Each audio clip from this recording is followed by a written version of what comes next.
मुलांनो, आज आपण आपला विषय मराठी हे घेणार आहोत.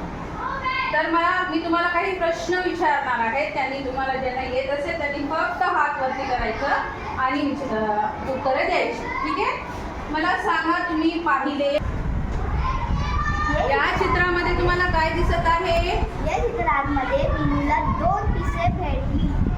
Very good. या चित्रामध्ये काय आहे? मीनूला 2 पिसे भेटली आहे.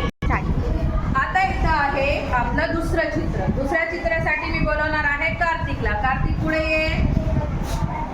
कार्तिक, या चित्रामध्ये तुला काय दिसतंय? या चित्रात मीनूला एक कबूतर भेटले व मीनूला कबूतरला विचारले, ही पिसे तुझी आहेत का? तर ही पिसे कबूतरची होती का? नाही. ही पिसे कबूतरची होती नाही. त्याला विचारलं, ही पिसे तुझी आहे का? तर काय सांगितलं मग बदकाने? बदक म्हणाला, हो, ही पिसे माझीच आहे. बदक काय म्हणाला? हो, ही पिसे माझीच आहे. तर ही पिसे कोणाची होती?